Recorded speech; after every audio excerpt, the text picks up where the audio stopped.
Hi, and welcome to this new tutorial from Airbush One Studio. I'm Lonnie, and today we're going to build this digital globe using the wrap deformer and some effectors. Do some cool stuff. So let's get started.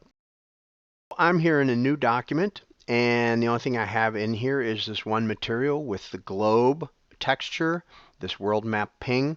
You can download this from my website, and I'll put the URL up here, airbush1.com. And that's all we really need to get started. So let's go up here and get a plane. Going to make that, set it for -z. And what we want to do is size this plane so that this texture fits perfectly on it. So if we go in here and look at the size of our texture, we can see it's 2048 by 1193. So let's go in here, make this 2048 by 1193. All right, zoom out a little bit. And I'm going to put this in display with lines so we can see the grids. So I'm going to start here with 130, put 130 in both width and height. And you can see we've got rectangles and we want squares. So I'm going to take this plane and we're going to put a espresso tag. And this is just to make things a little easier down the road. So what I want to do first, though, is come back into our plane. And we need to get these divisions to be more square. So they don't have to be exact, but we don't want to have to keep messing with it. So I'm going to get my calculator. And what we need to do is find out what the relationship between the width and height is. So if we put in 2048 and divide that by the height, which is 1193, we'll get this long, ridiculous figure. So the only numbers we want to concern ourselves with are these maybe first 4 or 5 numbers. So 1.7166 is enough. So what I want to do is I want to create this relationship within here so we only have to change one of these because we might want to change these divisions and we don't have to keep going in and recalculating. So I'm going to drag this plane in here and I'm going to drag it, actually just duplicate it. Okay. And so we know what we want. I want to drive the width by the height. So I'm going to drag the height here. All right. And I'm going to drag the width into this side. And what we need is a math node. So general calculate, math. And what we want to do is multiply by that number that we came up with our calculator, which is 1.7166. That should be enough. That'll get us in the ballpark. So 1.7166. All right, so it dropped off the other 6, rounded it off, but we're good. So I'm going to plug that into the width, and now we have squares, okay? And the beauty of doing it this way is that if I want to change the squares, I don't have to keep refiguring out what that relationship is. And this gets us in the ballpark. So because we want to be able to change that, let's go ahead and drag this height segments into our viewport. Now you could just say add to HUD, or you can drag it in.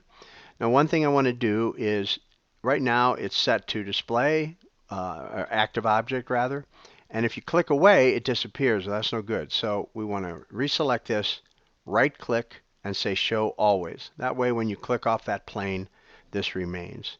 And so if you want to move this around, just hold down your command key, at least on the Mac, and you can move this anywhere. So now let's go up and grab a warp deformer. All right, before we put it under the plane, let's change a few things. Let's go back to our texture, recheck our size, 2048 by 1193. So it's going to make this 2048 by 1193. And for now, we can leave the radius. I don't see any reason to even change it. Change the cylindrical to spherical.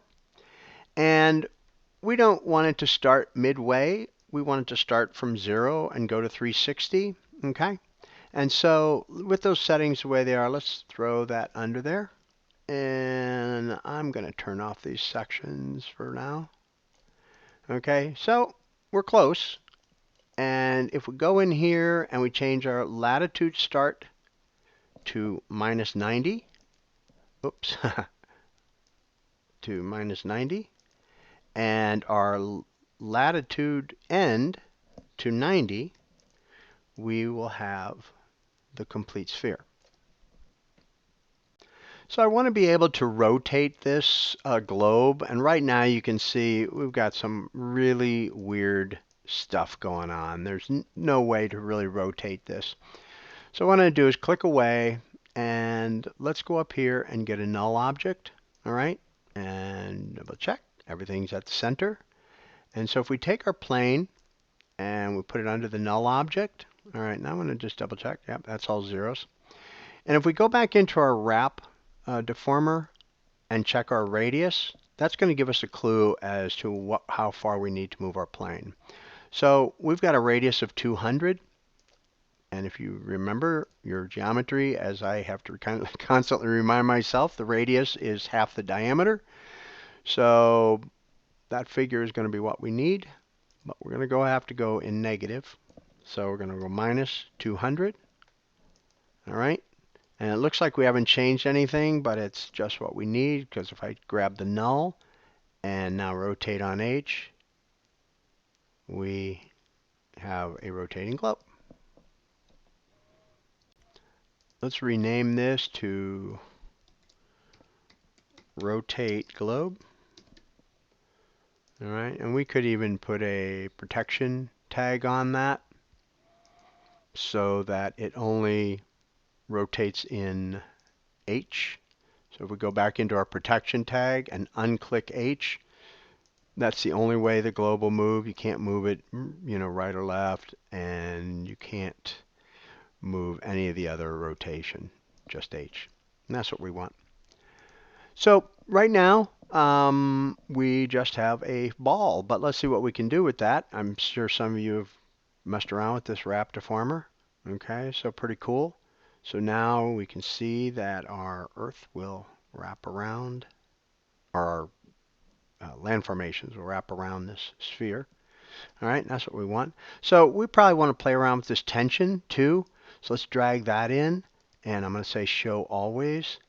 And a cool little thing, if I don't know if you use the HUD much, but it's a neat little thing. If you hold down Command and select, if you hold down Shift, I'm sorry, Shift on the Mac. If you hold down Shift and select that, you can right-click and say Make Group. And now they're both in this one little thing, and you hold down Command and you can move it around. So we've got our rotate set up. We have our wrap deformer is working perfectly. Okay. So let's go in and figure out how to make these polygons that we can do something with them. And we are going to use this poly effects, which is so cool. All right, and you want to get it in here. Now, I'm keeping these in this order. We'll play around with the order of this later. These two don't seem to matter, but I'm going to add something else here in a bit that does. Not in a big way, but anyway. So if we were to unwrap this now, I don't have to keep selecting that. Nothing changes, okay? Basically, you render it, you still have a plane. Okay, but if we select our poly effects, go into Mograph effectors, and let's just get a plane effector. All of a sudden you see there's something going on here. And while it's sort of cool, it's not what we're going for. So I'm going to deselect that position, and I'm going to select scale, and I'm going to select uniform scale, and I'm going to just scaling this in negative direction. And now you can see that we have lots of little squares. Okay? And that's pretty cool. So I'm going to put this back in regular garage shading mode. Those lines are annoying. And I think I'm going to create a couple of materials here. Just these are just going to be working materials for us to mess around with, just so we can maybe see a little better. And I think I'm going to change my plane plane segments count. Put it at 110, and maybe we're going to place. Let's put this in there too. We want that scale in here. So I'm going to put show always. I'm going to bring this down here. I'm going to shift select, oop, not that, shift select the whole box and say make group. And then here you just hold the command down and you can move things within it.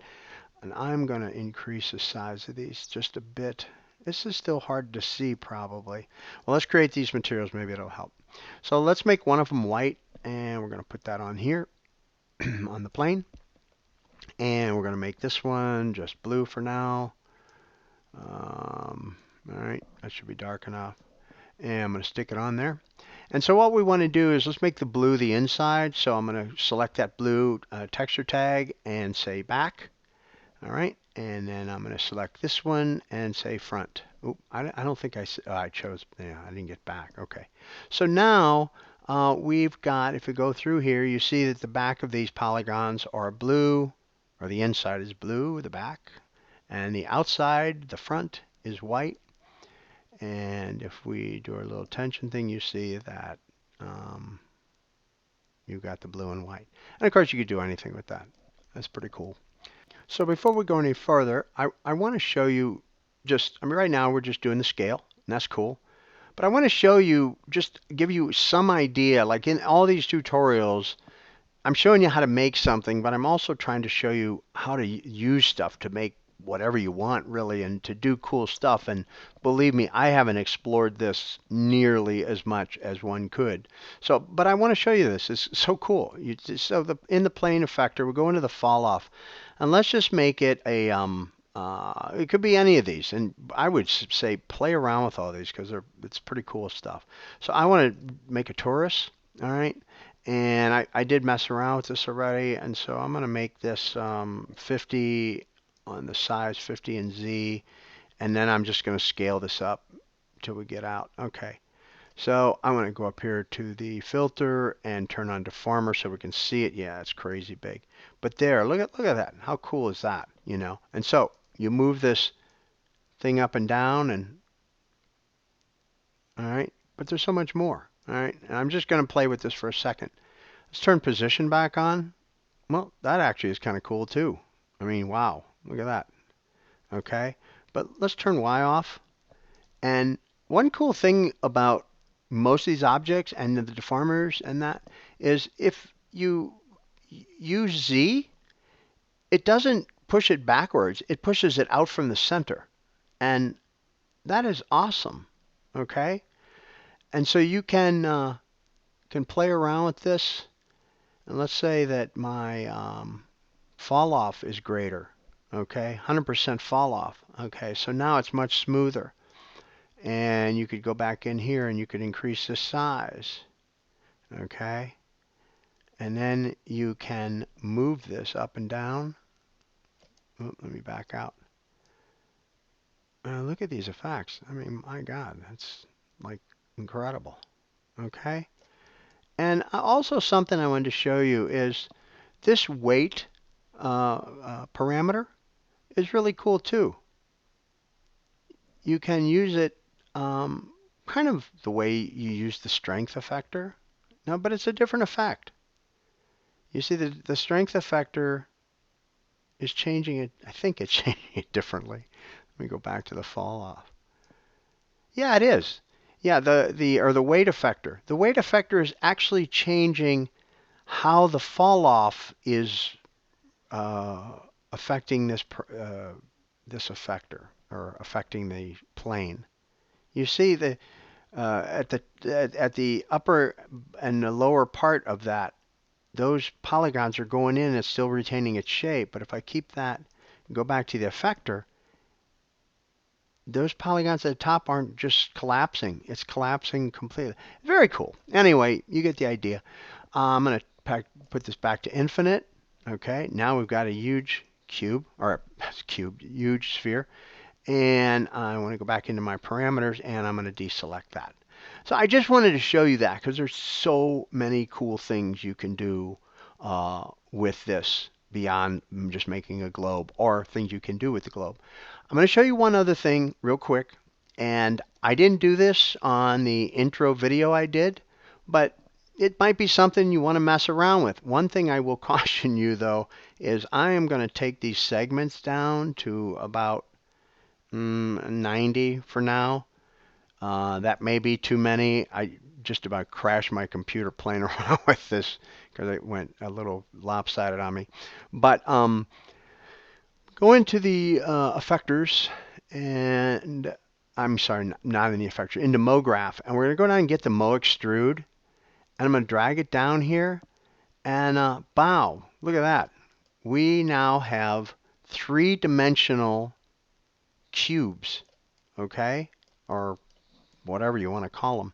And we certainly don't need 4 extensions from the root, so I'm going to take that to 1. If this isn't something you've played around with, it's also very, very cool for some things. And so, and you adjust the height in this Z parameter in the transform. You transform it in Z. So I'm going to, you can see it's a little wacky, and that's the other thing I just showed you by mistake. So if you go in negative, you create little boxes. Check out this. Look at this. I don't know how this is coming through in the video, but look at how crazy that looks. You know, yikes. It's awesome. And then, of course, if you put it into the positive, now you've got boxes, okay? And then if you go into the inside is open boxes, all right? And, of course, it wouldn't be cool unless this all still worked. Look at that. So some cool stuff. Now my it's struggling right now because I still have quite a few segments. At 90 segments is a lot. So I'm going to turn off the Mo extrude because that's going to really slow us down. And I'm going to probably increase this back up to 100. I'm actually going to put it to 130 again where we had it. Gives us some nice small polygons which will read well when we put our material in there to drive our shapes. Okay, so let's get our land masses going in here. So let's select the poly effects object and go up to Mograph effectors, and we want to grab this shader effector.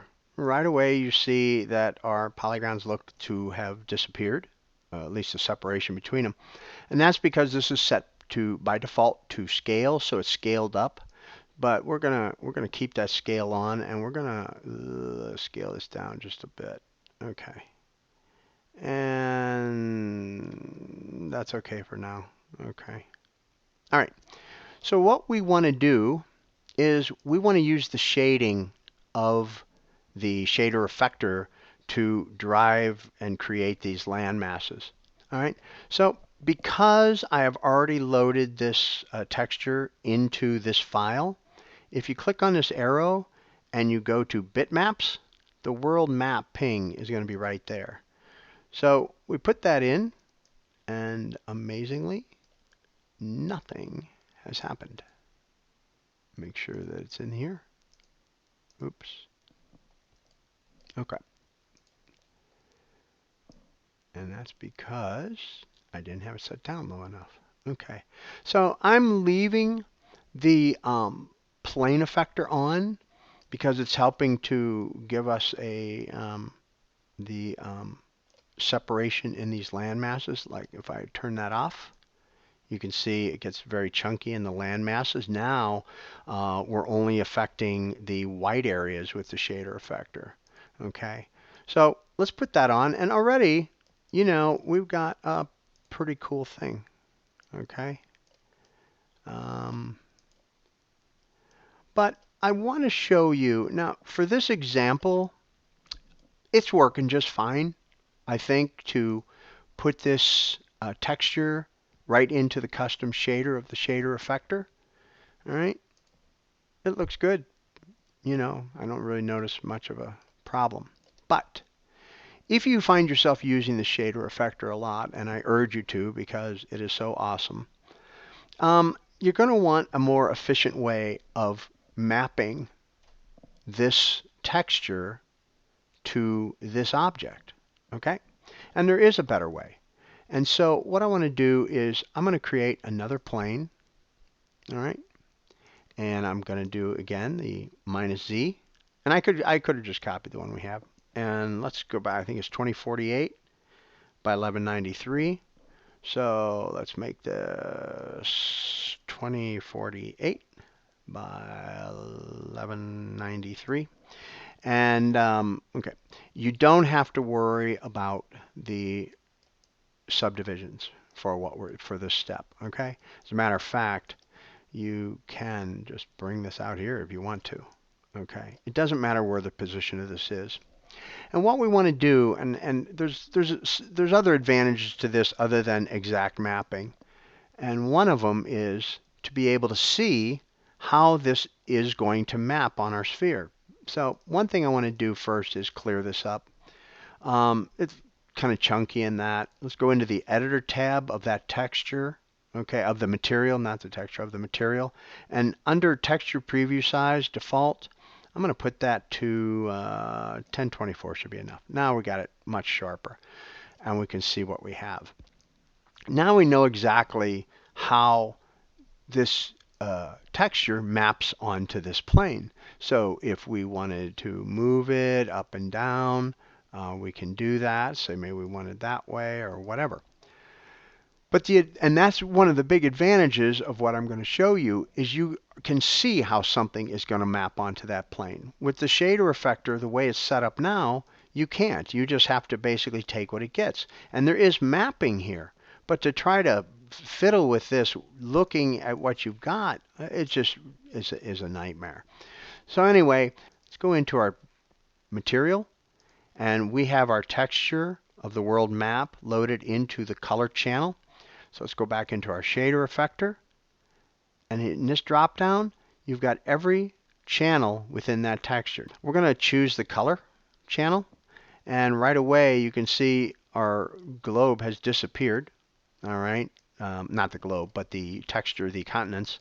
And all we have really is, I think, the effect of the plane effector. No, a little bit of shader effector too. So what we want to do is go in the shader effector. With the color channel selected, it's like asking for a texture tag. This is the texture tag we want to feed it. Okay? Boom. We've got all of our land masses back. It's mapped exactly the way we could see it on the plane. And if you want to change it, if you want to be able to say, oh, I need to move it around a little bit, you just turn that texture back on. All right? And let's move it down here. Oops, not that, not the shader effector. This. Let's move this down here. No, I'm still not going to be able to see. Maybe we move it back. Okay, maybe that'll work. Okay, so now you're going to be able to see in real time, watch being able to see this if we decide to start moving this around. This shader effector is reading that information directly. How cool when you need something to map exactly the way we do this globe. So I'm going to turn off that plane. I will caution you that you want to put this, if you delete that plane, that texture is going to go away and that whole thing we just set up is going to be gone. So you need to realize that. And so right now I think let's create a null and we're just going to call it effectors. Okay, and then we're going to just dump all these. I know the plane isn't an effector, but we want to make sure that we don't lose it.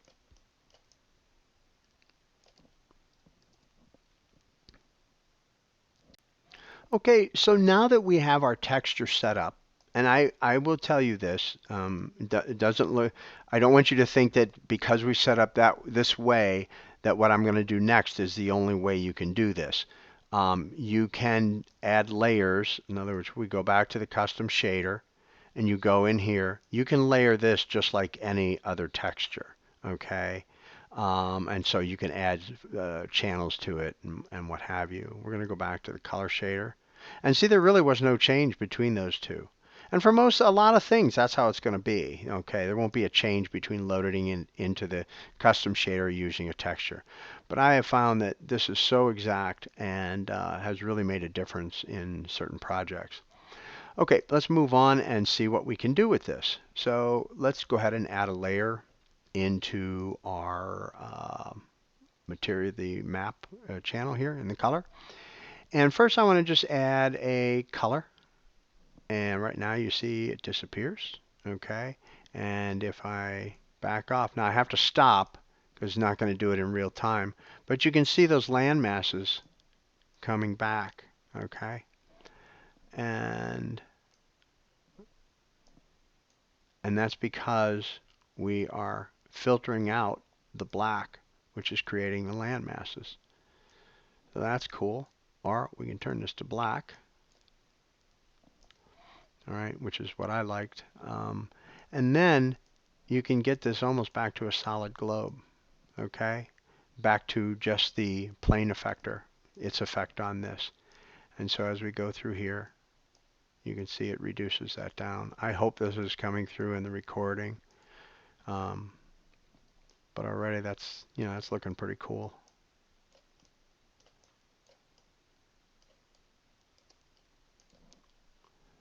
Okay, well, it looked cooler there.